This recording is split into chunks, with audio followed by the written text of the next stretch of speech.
Ayaw lang sukol anak nila ma'am. Ayaw lang sukol anak ma'am kay sila'y gisaligan. Okay, let's say dili ta mo sukol nila kay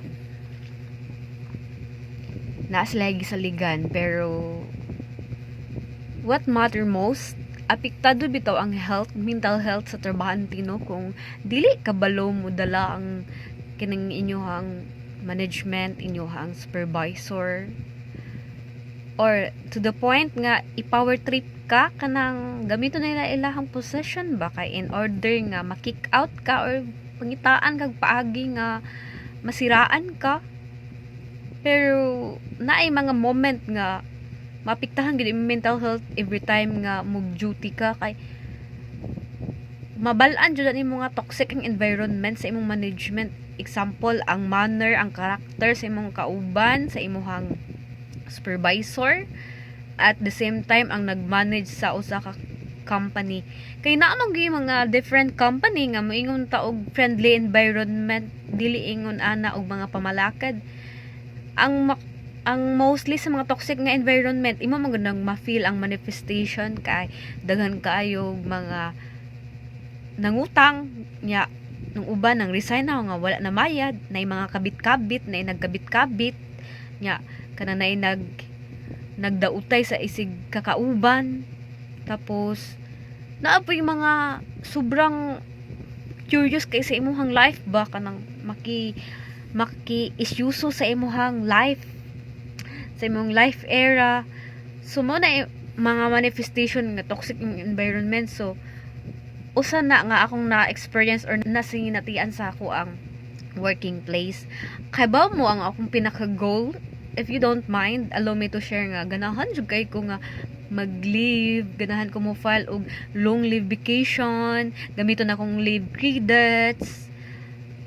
To the point nga dili ko ganahan na ma-embrace na nako na failed, pero ako na lang na siya gi antos or gi kung baga ako na lang for survival mode na lang nako, ako na lang na siya gi paningkamutan nga makasurvive ko. Yes, kay naman tay gisuportaran, naman tay mga needs mo nga dili gid ta pwede magsalig sa ton trabaho no, kay dili siya nimo masaligan kung if ever magkinaunsa ay dili healthy ang imong management no. Walay kalinaw imong huna-huna, walay kahapsay. Pero kani laging gi-absorb ta, na regular ta, mo stick na lang pud ta ka man tay choice. Dili tanan higayon man nga di ta mo sukol. Kay api-apihon ra pud ta ba kung napay katarungan ipagawas atong right, ipadangat atong right.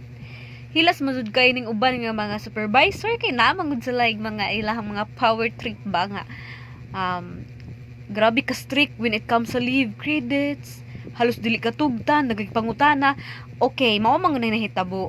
Every time ang good nga mag-leave ko sa kung previous nga supervisor, mo allowed ra gid na siya walay daghang pangutana. Basta na lang gid kay mga rason nga bugat, or kung sa medical walay mga daghang mga pangutana, which is ang among bag-o nga supervisor ron. I don't want to mention her name, but lain sig pamagi which is daghang gig mo against bitaw makaayong ka og maybe nabilang siya sa toxicity kay ang iyang pamaagi kay higpit kay siya. Gina-question ko niya unsa ka klase nga important matter ako ang filean og leave. Of course, unsay unwind, dili tanan higayon mo sige tag panarabaho, loyalist kaayo ta sa atong pagtrabaho. Unya sa tulo ka work cycle nimo, tulog, mata, trabaho. Di na nato na hunanaon ang kaon. Tapos nganong magsige ko dira og atubang sige atubang ang mga toxic nga tawo. Manggalay mas pilion ako mag sideline kaysa mag saligan ng mga trabaho nga mayatig dollar ng ato ang sweldo taga kinsinas. Manay uban mag-vlogger na lang lagi ning uban na magpabaga sa naong maghimog content para ma-viral. At least naman lang makaayawat, makasweldo no. Sus, toxic jud kayo ni inaana nga style ba. Ultimo pag kuan mo leave, pag-filing sa leave, halos di katugutan, dahil pangutana. To the point, manggod nga, ang mga, kaya nang, kanang, kay pangutana ba, maabot sa punto nga, privacy na ba? Nga mo, ingon ka, og, confidential lang, i-keep lang nimo confidential matter, pugson ka ba, unsa gina nga klase nga confidential matter, mo to the point, murag kita, og, nakamino sa imuha, murag, nanubra na yung ilahang kwan ba, nag-overlapping na magud sila, murag ni lampas na sa boundary sa tao ba, nahihilas kaayo kay bawo nakakinsa ka, loyalist kayo ka madam, di na madala sa imong kamatayon.